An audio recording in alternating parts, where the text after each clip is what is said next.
Nice. Well, guys, welcome to February, our second Phoenix Cannabis Coalition meeting. We're a little short-handed today. I guess the flu's going around and everybody's getting sick. It's a very great time that we're having in the marijuana community in Arizona and in the nation. They're finally contradicting the DEA. They're telling DEA that marijuana should not be on. This should be a Schedule 1. As we all know, it does have medical value. And the description of being a Schedule 1 drug has no medical value whatsoever. We're going to be showing, hopefully we'll get our video up and running shortly, and we're going to show a couple awesome videos that will rival you up and you just want to go out and be an activist. But one step closer to getting it done. But we do have a raffle going on. We do this for free, guys, so all the raffle monies goes to putting up banners, t-shirts, agendas, all the administrative work that costs a little bit of money and comes from you guys. So we do have an awesome raffle.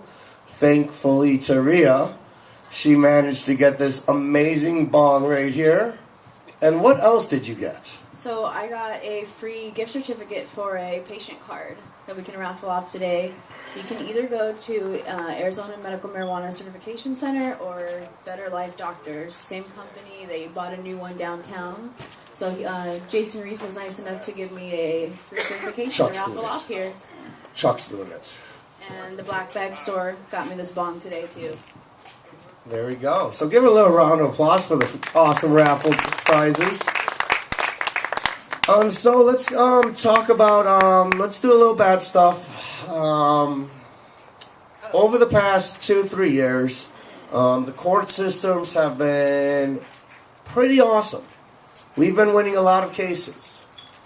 Unfortunately, we did not win a case that just happened. It's the DUI case. Having marijuana metabolites in your system. We lost that case. So at the Supreme Court level? No, it's being appealed at the Supreme Court level now. But as of right now, we all are in trouble if we have a card for a DUI. I wish I could sugarcoat it, but I cannot. If we get caught driving, it doesn't matter if we're high or not, they can give us a DUI. So what I recommend to everybody is just be polite. Do not be rude. Be respectful. Say, yes, sir. Yes, officer. I apologize. Keep your card in a separate part of your wallet, I always tell people, so when you have to pull out your driver's license, they don't see your card and they won't ask. So if you don't smell, they don't see your card. Hopefully they don't ask, you know? Yes, because it doesn't show up just on their, when they're pulling you over, they can't automatically see if you have a card or not. They don't have the system, and the system's not made that way. It's a private, it's like the HIPAA laws. So the cops won't know, so just make sure. But then if they bring up marijuana, then personally I would whip out my card. And I would tell them, no, officer, I'm not medicated at all today. I usually just medicate at night, right before I go to sleep. That's it. And if anything else happens, just, officer, plead the fifth. I'm not a lawyer, but I need to talk to my lawyer. Don't give the police any information. Because they ask you questions. Why do you think they ask you questions? They don't know the answers. Love that, Warren. They ask you questions to build a case on you. If you give them information, that's the only time they're going to see you. So they're going to ask you as much as they possibly can and to trick you to giving up false information. So I want everybody just to be safe out there. Okay? Keep your medicine in a locked compartment. Glove compartment's the best way. And make sure it's locked. Okay? So, everybody good there? Anybody have questions on that? Because that's very crucial. Because my friend got in an accident the other day. He wasn't even medicated, and they found weed on him, and it was just, it's horrible. Yeah, I got a couple of suggestions.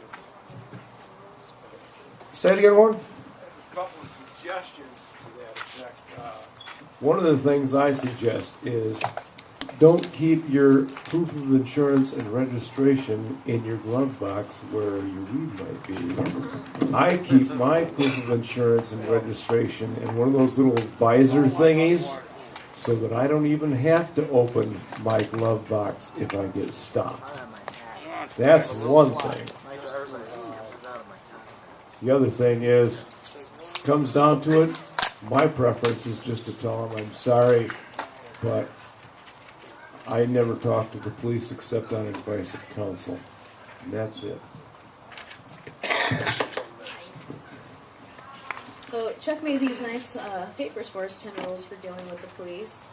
And some of these are pretty good. Don't talk, don't run. They're common sense. Yeah, common sense things. things. And they're passing them around. You don't need to read them. But, and I have more copies. I didn't anticipate. I just carry around copies to give to people. I didn't realize I'd be giving away so many. Good old Chuck. We appreciate it. If anybody wants an extra copy, we've got 1 or 2 left. If you don't want your copy, pass it on to the next person or read it, pass it on. I'll bring some more to the next meeting. Because we could talk all we want, but when it comes to it, you have those lights behind you, you get scared. Oh, you bet. And sometimes when we're scared, we can't think straight. I guess I don't have one. So just, yeah. That's different from this what you gave me. Here's another helpful hint from Heloise. A whole lot of people that I've known over my life over the past 45 years or so have been busted because they got pulled over because of a tail light that was out or brake light that was out, that kind of crap. So one of the things that I do every year, springtime comes around, all my brake lights, tail lights, turn signals, etc. get replaced whether they need it or not. No need to open yourself up for shit. That's all. Warren is a very smart individual. I believe you went to the University of Michigan, right? Correct. Go Wolverines. One of the best cities. If you're a marijuana user in the United States, the best city in the whole United States is Ann Arbor. If you get caught with marijuana, I think they raised it, but what was it back in the day? $5? $5 fine back in the day. Now it's $100. Now it's $100. But think about it. They knew the laws. We're all finding out. We're seeing media left and right except Nancy Grace. Anybody see some Nancy Grace ones lately? Google Nancy Grace, and that's who we're against. That's stupidity. So that was pretty funny. Want to talk about... Just got back from Champ's Trade Show. That's marijuana counterculture. It's pretty interesting. If anybody owns a business in retails or whatnot, I'd recommend checking out Champ's Trade Show.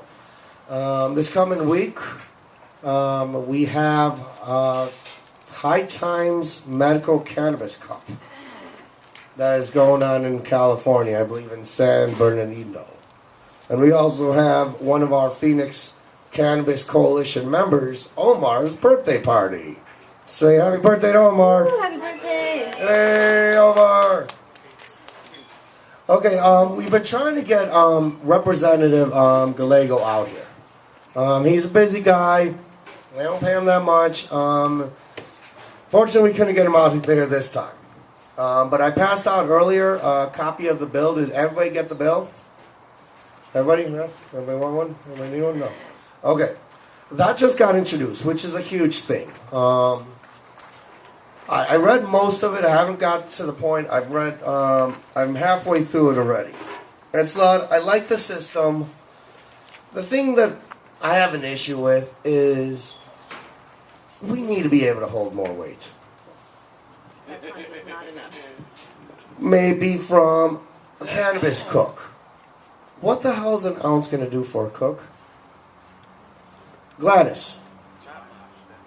Can you, how many, yeah, You can't do anything with that.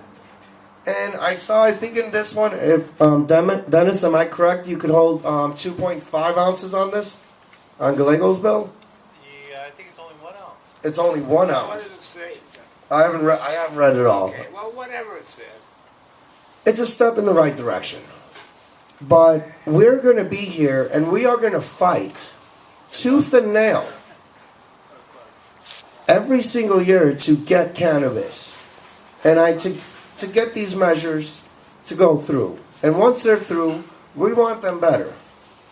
I wouldn't mind when I'm 60 to have a whole backyard full of weed and not be worried whatsoever. And chicken. And chickens, there'd be some hour with it. Can you imagine raising chickens in a marijuana field? That would be a very healthy chicken right there. That'd be tasty. Okay, so We have a hand up. Yeah, this Friday, Representative Gallego is going to be at the bodega for an event. So if anyone wants to ask any questions about his bill, he'll be in the neighborhood. Thank you. Where is that exactly? 5th Street and Roosevelt. 5th of Roosevelt. Yes. What is the name of that again? It's the grocery store bodega right over here in the corner. Bodega Grocery Store. You all hear that? what time do you know?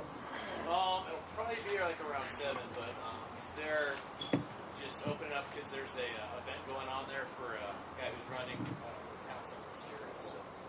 Very good. So this is first Friday then? Yeah. It's going to be here. Okay. 7 p.m. or 7 a.m.? PM.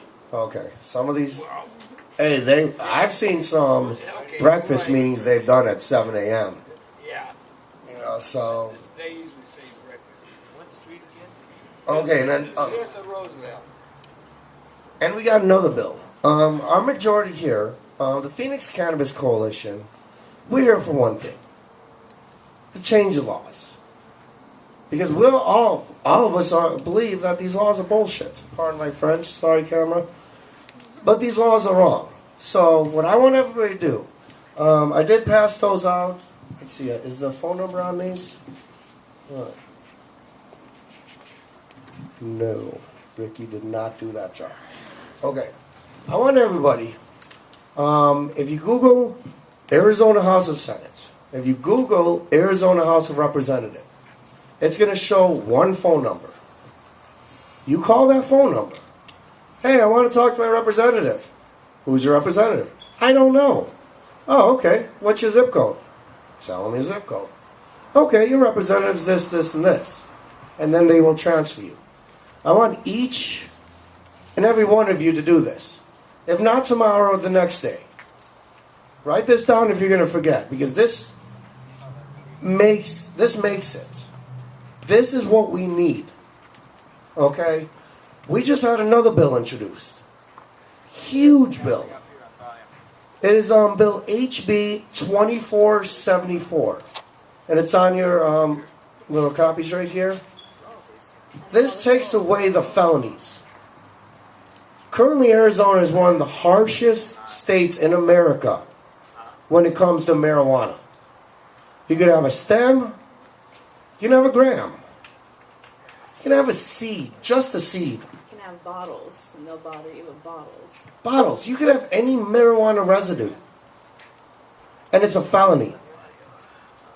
Automatic felony. Now, me, an owner of a business, I wouldn't hire somebody that has a felony. If I had 50 applicants and 5 of them had felonies, I'm honest. This is my business. You're out. I won't even look farther. If I see the word felony, gone.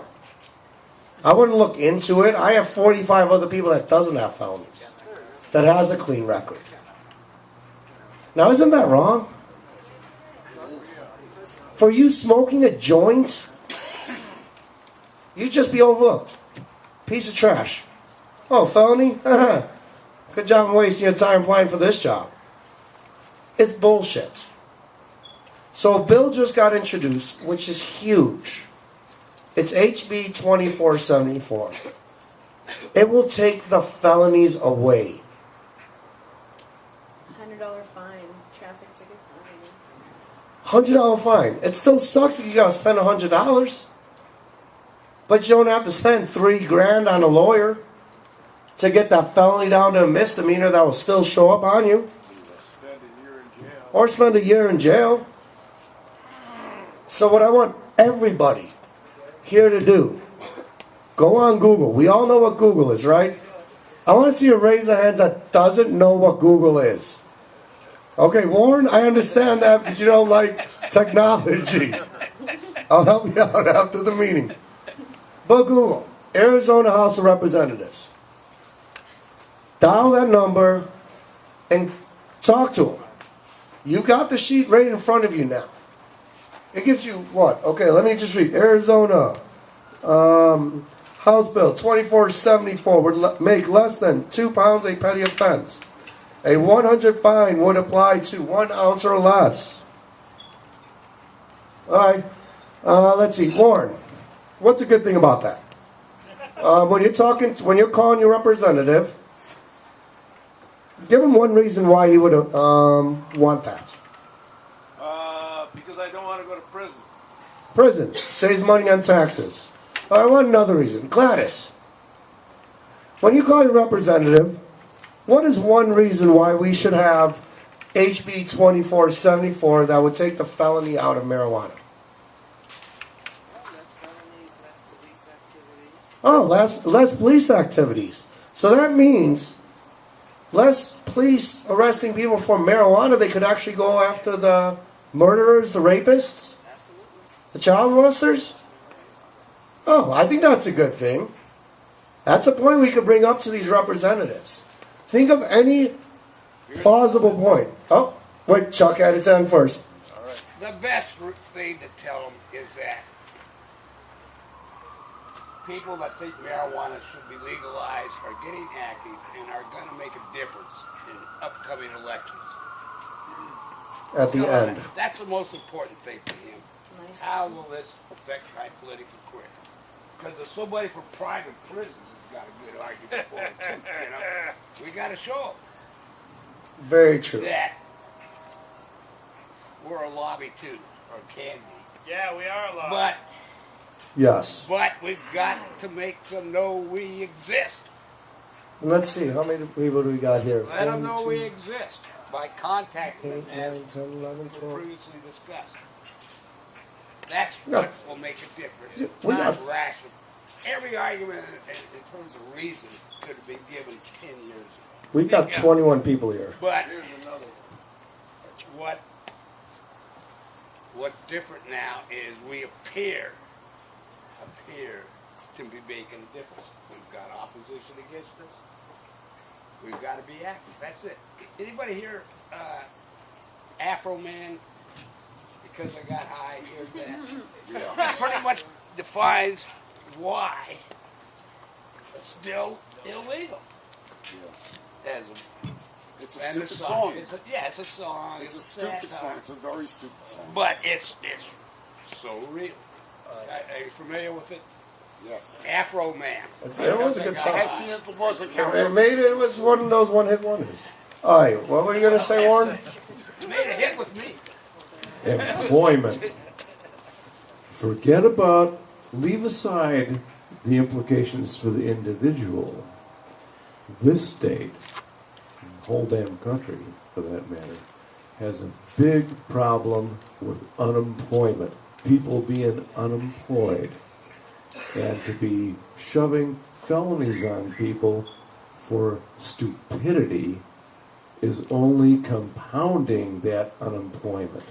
It's like you view things at the individual level, you can make all kinds of arguments about that, but at the aggregate level, what's the effect on the greater society? And one of the effects on the greater society is that it prevents a lot of people from getting decent jobs and being productive members of society. End of lecture. So what is everybody going to do over the next week or two? I'm asking you to make a 5 to 10 minute phone call. That's it. If you did that, you've done your activism for the month. I want to ask them for more. I want more too. We'll get more from them.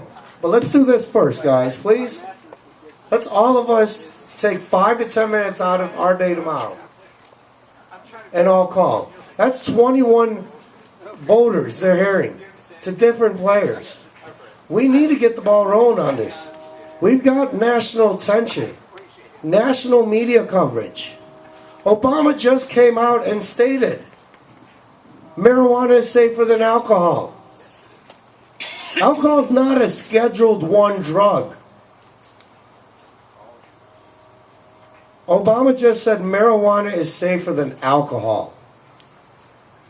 The president, which we already know the past 5 presidents have smoked marijuana in their press. I don't need to tell everybody where Michael Phelps, he smokes marijuana every day.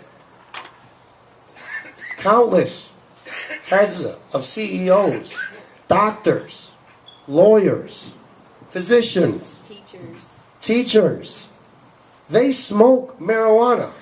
I know for sure, 2 doctors smoke.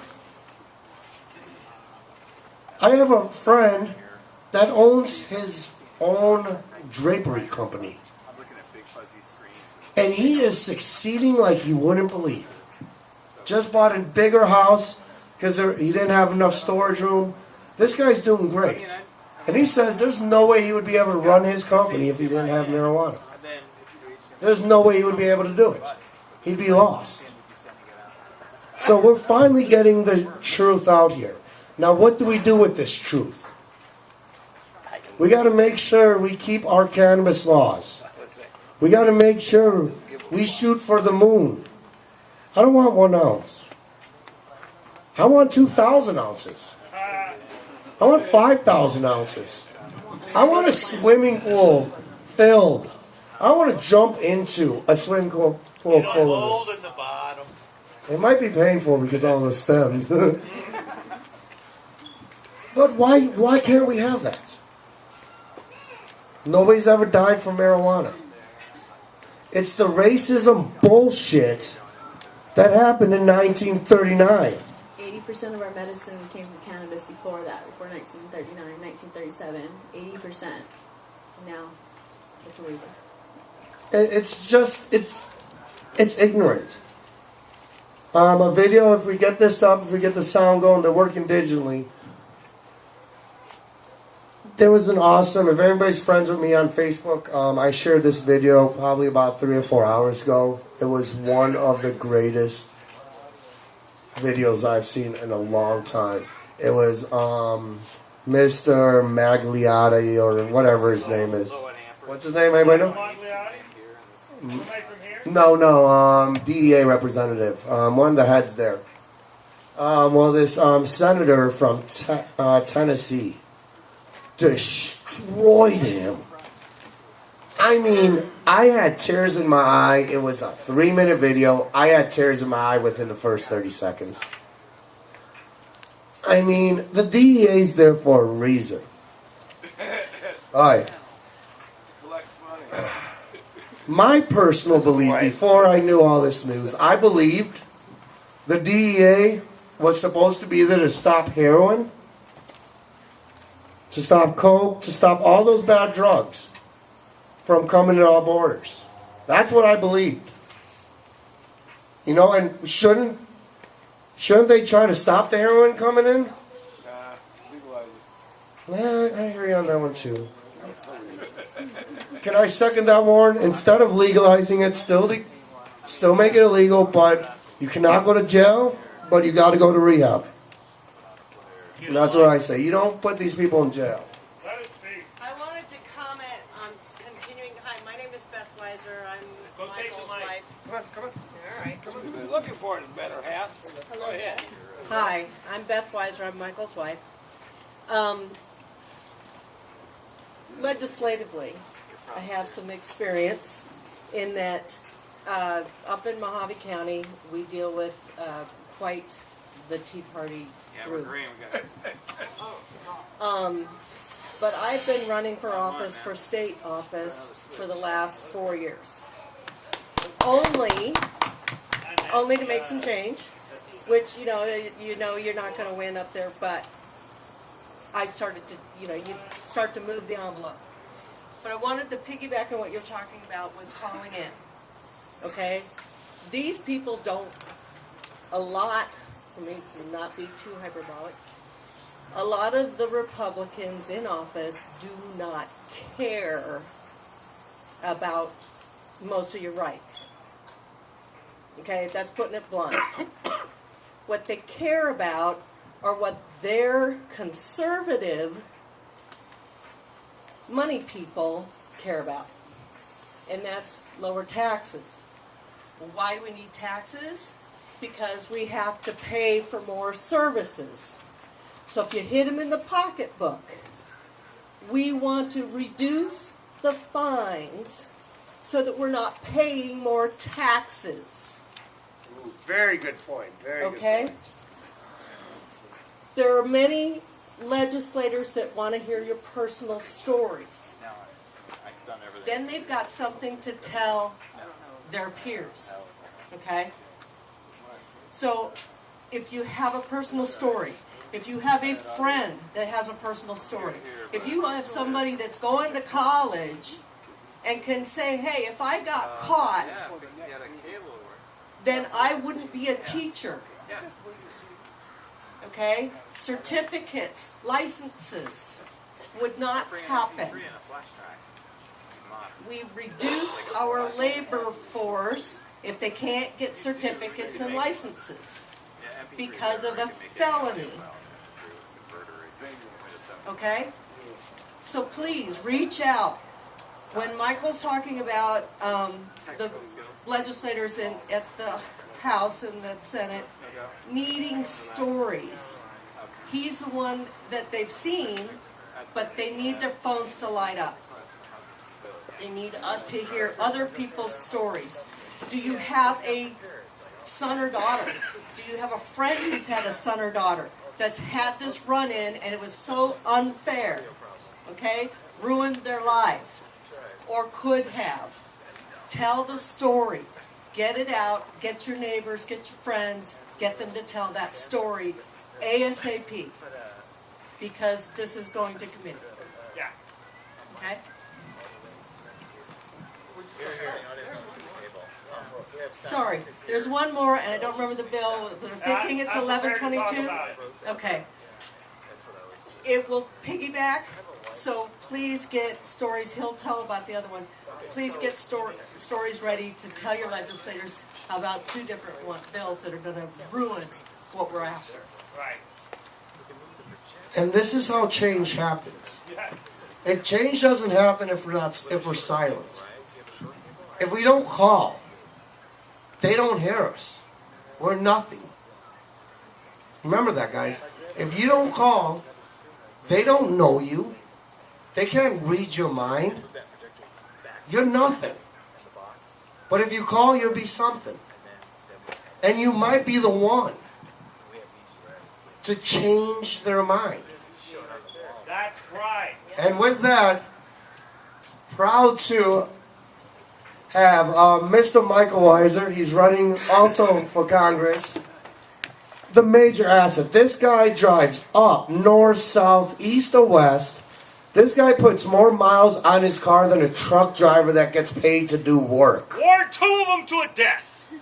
This guy, he would be shit out of luck if he lost his license. I'll tell you that right now. Give it up to Mikel Weisser, everybody. Thank you. So, there are people awake out there, is that right? Yeah. Can I get a hell yeah then, so I can feel like you're awake? Are you down with PCC?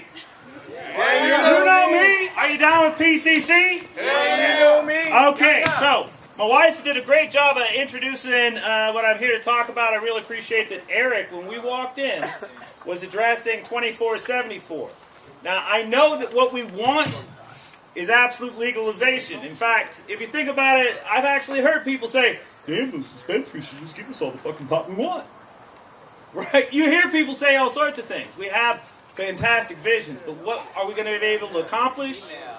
What can we get done? Well, that's an incremental thing. It's like walking from here to Scottsdale. You're not going to be there in one step. It's going to take a lot of steps. So we're making some progress. I've been at the state capitol since Dennis Bohlke and me and some other people with Safe Arizona. We put together an event on January 13th, and I've been there as many days as possible. I'm now back for the first time this week. Yay. Tomorrow morning, as Beth was talking about, Bill 2474 should go to committee. That's the Judiciary Committee, and this is a good thing. It was the efforts of people like you and me and folks all over the state that caused this to happen. A year ago, the only kinds of laws that the Arizona legislature was interested in introducing about cannabis was how can they make it harder to get? How do they make sure that you guys feel like scum for wanting it and that businesses shun all interests? Well, you know, that's not what society feels, but that's what our state legislature was trying to do. We've been down there and we've made some progress. They said we couldn't get a sponsor, we got a sponsor. They said we couldn't get enough sponsors, we got 12 of them. Yeah, they said we wouldn't be able to get it introduced. Boom! A week after after the legislature opened, it was introduced. They said we wouldn't get a committee, and now we got that, and it's been read twice. This is positive progress, and it comes from people actually doing something. When we put out the notice on Safe Arizona, the Speaker of the House got dozens of emails and phone calls from people like you, from people around the state, around the country. It does make a difference. Now, there's a second bill. She was right. It's SB 1122. Sounds great, but here's what it really means. It's the hemp bill, right? The purpose of SB 1122 is to redefine marijuana in the existing state statute on criminal drugs, illicit drugs. Here it is right here. Introduced by my wonderful Senator Kelly Ward and everybody's favorite drag lady Kimberly Yee. Anybody know who I'm talking about when I say Kimberly Yee? She's the lady who made sure it was okay for police jurisdictions to seize your marijuana and then dispose of it. And you know what? It turns out that part of the way they dispose of it is they sell it to dispensaries. Thank you for laughing. That's right. Our cops are now our competition when it comes to drug dealers. Shit. Of course, I guess that's not new. Okay. But this bill here, 1122, it officially redefines marijuana as cannabis sativa of a certain THC level, 0.03% THC or less, which is essentially industrial hemp. But when she goes in and rewrites an existing criminal code, she leaves the definition of cannabis as any preparation of marijuana. So anything other than raw plant is considered cannabis, and cannabis is scheduled as a narcotic. So basically, this is an idea to help industrial hemp get started at the expense of medical patients. This is a way to prevent the development of industries based on concentrates and resins and edibles and all the amazing things that this plant can offer if we just have the right to be innovative with it. So what we're hoping that you guys will do on this bill, 1122, is asked to have cannabis rescheduled as not a narcotic. It doesn't have to be in that section. If she can edit the bill over in this paragraph, she can edit it in that one too. Now the big thing that I wanted to talk to you guys about, I heard Eric talk about making a phone call. Yeah. That's a great idea. And a month after the opening of the legislature, we have an opportunity next Wednesday to have a lobbying day with representatives that can make a difference on this. Not our supporters. The supporters are glad that we're out here working. It's a chance to go talk to the opposition. Chance to talk with the majority council. That's Peter Gentile. He works with the Speaker of the House's office. They're the people who decide what's going to be passed and what's not going to be passed. Following that meeting, we have 5 different Republican representatives from the Prescott area, from the Tucson area, from here in Phoenix. People that could make a difference in getting this law passed, and people who, as Eric and as my wife were saying, they need to see some face of the injustice. They actually need to see people like Peter Wilson, who got destroyed when he was buying the marijuana tax stamps back in the 90s and then got 9 charges of distributing. They need to see people like the hitchhiker I picked up who had a piece of paraphernalia, no weed. By the time they were done with him, they discovered 3 days later that he was trying to tell them about his medical card. And all of his money was gone, his pipe was gone, and all his things were gone. That's an injustice too. Maybe it seemed like a happy ending to not go to jail, but believe me, there's a lot of bad things that happen with the cannabis arrest. It's not just going to jail. Dennis, what is it? 86 people are in Arizona jails for marijuana possession? No, 195 are in prison. Okay, that's what I mean, in prison. 18,000 are arrested each year. So the majority of people don't actually end up in prison, but that doesn't mean their lives aren't destroyed by that felony arrest. This is our chance to change that. That's why you guys came out here on a semi-cold night. You know, we could all be home munching medicated popcorn and watching Laverne and Shirley. Okay, maybe some other channel, but the point is that you came out here because you wanted to see a difference made. You want to be part of a difference. Now, I have people's phone numbers. I have all the contact information you need. If you will check with me before you leave tonight, we will hook you up with your representative, their senators, so you can actually make these calls like Eric was saying. They're easy emails to write, too. Hey, please support HB 2474. Thank you. Boop. Slack division at its best. Folks, our chance is here. It's going to be for us to take it. Our chance is here. It's up to us to take it. I'm sick of being pushed around. How about you guys? You sick of being pushed around? Fuck yeah. Are you ready to do something about it? Yeah. Are you sick of being pushed around? Yeah. Are you going to do something about it? Join me next Wednesday at the state capitol, February 12th. What time? My first meeting is at 11, and I'll be taking meetings all afternoon. If you're there by 10, let's say 10, join me at the state capitol at 10, and we'll make sure that you get to meet your representatives. Tell your friends, state capitol, 10, Wednesday the 12th. Let's tear this shit up. Thank you. Yeah! Yes, I got a question. Is that like an open house? Is this something you're putting on? Is this something that the representatives are just doing 1 month afterwards? The representatives, this is something that, working as a legislative liaison with Safe Arizona, we've been trying to set up these meetings, and they are expecting me to connect with myself and another person. So I told them I would be bringing them people from their district to hear about this. So everybody's expecting at least one visitor besides me. I like to have a crowd, and we can direct you to all your people. Got a question there? I think it's significant for people to know how many calls make a difference. Do you remember any of that number? 30. 30 letters. 30 letters. Yeah. A call is worth less than a letter, and an email is worth less than a call. But if you can get 30 handwritten letters to the legislature, that's big. If we could get 60.